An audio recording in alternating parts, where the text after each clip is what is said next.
தேவா திருவடிகளே சரணம். பண வரவில் பிரச்சனை இருந்துகிட்டே இருக்குது. பண வரவு அதிகமாயிட்டே இருக்கணும்.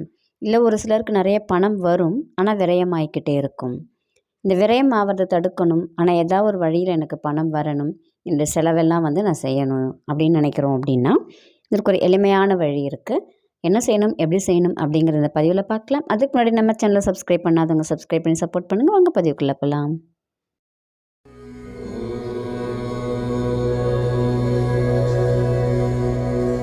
எல்லாருமே காசு பணத்தை நோக்கி தான் ஓடுறோம். எல்லாருமே அதை சம்பாதிக்கணும் அப்படின்னு நினச்சி தான் போயிட்டுருக்கோம். ஆனால் சம்பாதிக்கிறோம், ஒரு சிலருக்கு சம்பாதிக்கிறதுக்கு வழியும் தெரியல. சம்பாரித்து வீட்டுக்கு அந்த காசு வர்றதுக்குள்ளே அப்படியே வரிசையாக செலவு நிற்கிது. அதை மீறி நம்ம கொஞ்சோண்டு எடுத்து வச்சோம்னா ஏதாவது ஒரு ஃபங்க்ஷன், ஃபெஸ்டிவல், ஏதாவது ஒரு ரீசனுக்காக வந்துடுது. இல்லை யாராவது கடன் கேட்குறாங்கன்னு கொடுக்குறோம். அப்போ நம்ம கையில் காசு அப்படிங்கிறது நிற்க மாட்டேங்குது. நம்ம என்ன தான் எவ்வளோ தான் குட்டிகரணம் போட்டு சம்பாதிச்சோம்னாலும் நம்ம கையில் அது நிற்கிறது இல்லை. பணம் ரொம்ப விரயமாயிக்கிட்டே இருக்குது அப்படின்னா இதுக்கு ஒரு எளிமையான வழி இருக்குது. பல பேர்கிட்ட ட்ரை பண்ணி சக்ஸஸ் ஆன வழி இது. எல்லார் வீட்லேயும் இந்த பிரியாணி இலை இருக்கும் இல்லைங்களா? அந்த பிரியாணி இலையை எடுத்துக்கணும். அந்த பிரியாணி இலையில் 8 அப்படிங்கிற சிம்பிள் தெரியும் எல்லாருக்குமே இல்லையா? அது இன்ஃபினிட்டியை குறிக்கிறது. அப்போ உங்களுக்கு பண வரவு அப்படிங்கிறது இன்ஃபினிட்டியை பேஸ் பண்ணுது அப்படின்னு சொல்லுவாங்க.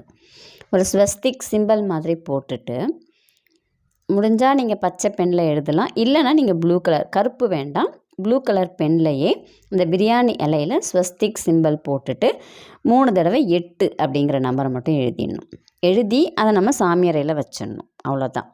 இது எப்போ செய்யலாம் அப்படின்னு பார்த்தீங்கன்னா, வளர்ப்பிறையில் செய்யணும். அமாவாசையிலேருந்து 3ஆவது நாள்லேருந்து நீங்கள் எப்போ வேணால் செஞ்சுக்கலாம். வளர்ப்பிறையில் இந்த ஒரு முறையை நம்ம செஞ்சோம் அப்படின்னா நம்ம வீட்டில் இருக்கக்கூடிய அந்த பணத்தடை இல்லை பண விரயம் அப்படிங்கிறது கொஞ்சம் கொஞ்சமாக குறைய ஆரம்பிக்கிறத நம்ம பார்க்க முடியும். நீங்கள் எழுதி சாமி அறையில் வச்சுருங்க. நீங்கள் வேறு ஒன்றும் பண்ண வேண்டாம். நீங்கள் எப்பயும் சாமிக்கு படைப்பீங்க இல்லைங்களா? அது கூட சேர்த்து அதையும் செய்ய போகிறீங்க. அவ்வளோதான். அந்த ஸ்வஸ்திக்கும் அந்த 8 அப்படிங்கிற எண்ணுக்கும் அந்த பணத்தை ஈர்க்கக்கூடிய சக்தி அபரிமிதமாக இருக்கும். ரொம்ப எளிமையான வழி. நம்பிக்கையோடு செய்து பலனடையுங்கள். நன்றி, வணக்கம்.